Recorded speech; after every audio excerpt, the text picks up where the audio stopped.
know what the homework for that is? Yeah, we have to read Act 3, Scene 1.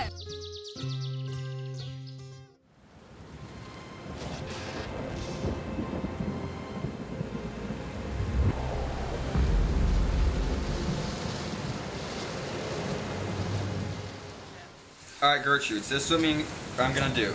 Me and Polonius, we're gonna go hide, okay? And we're gonna spy on Ophelia and Hamlet, because I'm kind of worried about Hamlet. Oh yeah, so leave us alone, like GTFO. I shall obey you. And as for you, Ophelia, I do hope that your beauty is the cause of Hamlet's madness. I hope so too. I wish you all luck on your endeavors. Ophelia, go there. I'll be right a second. I'd like to have a word with her. Okay. Ophelia, read this Bible so it looks natural that you're alone. Come to think of it, people often act devoted to God to mask their bad deeds. Farewell. God, how right Polonius is. His words really make me feel guilty. A whore's ugly face covered with makeup is just like the way I cover my ugly actions with my fine words. I hear her coming, let's go!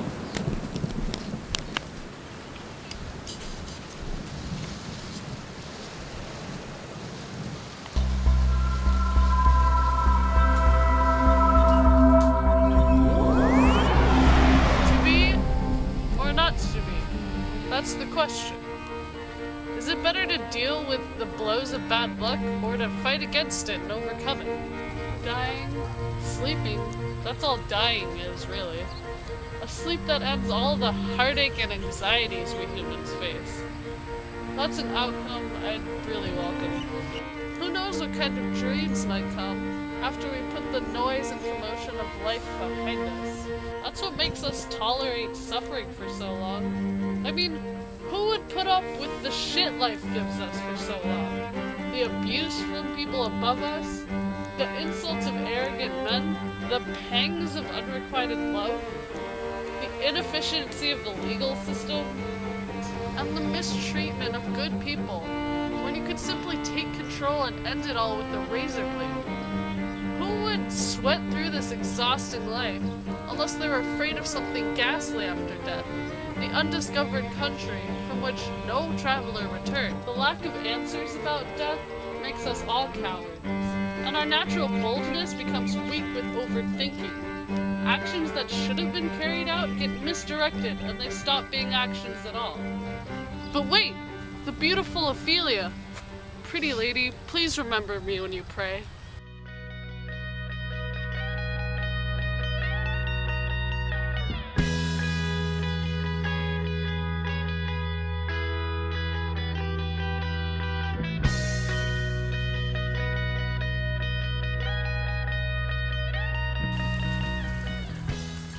Sup, girl? How you doing? Very well, thank you. Well. Lady Hamlet, I have some things I've been meaning to give to you for a long time. You must be confused. I never gave you anything. Girl, you know damn well you did, and you wrote letters to go along with them. Letters so sweetly written that your gifts gain even more sentimental value. Their perfume is gone now, so take them back. Generous gifts are devalued when their givers become uncaring. Oh yeah? Are you pure? Excuse me? Are you beautiful? Girl, what are you talking about? That if you were both pure and beautiful, your purity should protect your beauty. Could beauty have a safer relationship than with purity? Indeed. Truly, since beauty's power can more easily change a good girl into a whore than the power of goodness can change a beautiful girl into a virgin. This used to be a great puzzle, but now I've solved it. I loved you once. You made me believe so. You should not have believed me, since we are all rotten to the core, no matter how hard we try to be virtuous. I loved you not. I was the more deceived. Go to a convent and become a nun. Why would you want to give birth to more sinners? I'm reasonably moral myself, but I could plead guilty to such things that my mother probably shouldn't have had me. I'm very proud, revengeful, ambitious, with more potential for wrongdoing than my thoughts can conceive. and more disturbing thoughts than time to carry them out in. We are all scoundrels. Don't believe any of us. Hurry to a convent. Where is your father? At home, darling. Lock him inside so he can be a fool nowhere but in his own house. Goodbye. Oh, God. If you do marry, I'll give you this unpleasant wedding present. Even if you're as pure as snow, you'll still get a terrible reputation. Get yourself to a convent at once. Or, if you do get married, marry a fool. Because anyone with an ounce of intelligence knows full well that you would cheat on them. Goodbye. Dear God, make her normal again.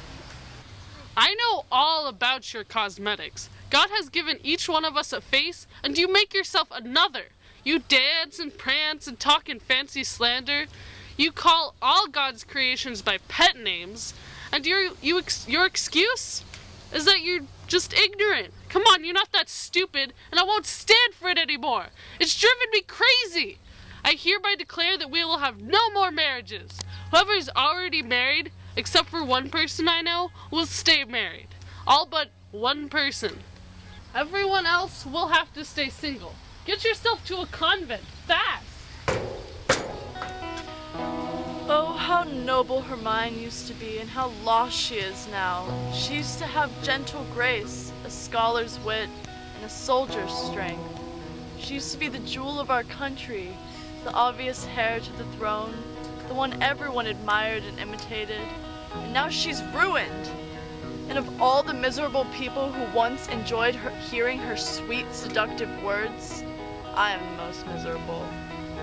Her mind used to sing so sweetly and is now completely out of tune, playing harshly instead of harmoniously. The unparalleled appearance and nobility she had in the full bloom of her youth has been ruined by madness. Oh, how miserable I am to see Hamlet now and know what she was before.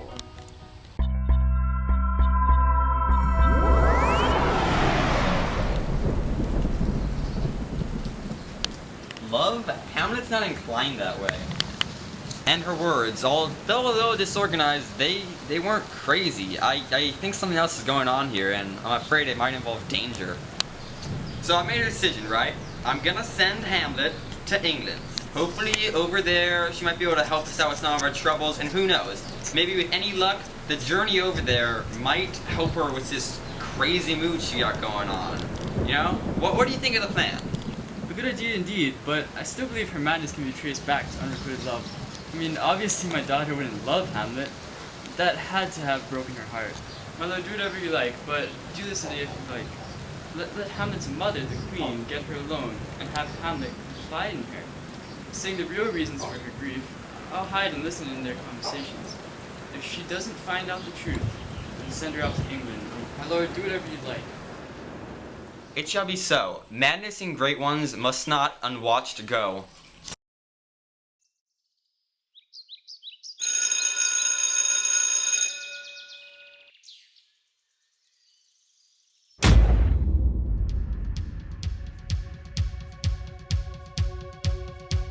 It's raining, it's pouring, a black sky is falling, it's cold tonight.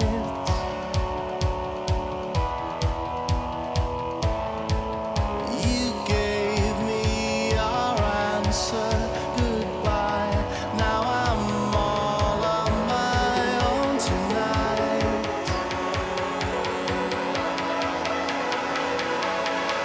When the big wheel starts to spin. First, 2808. Doomsday.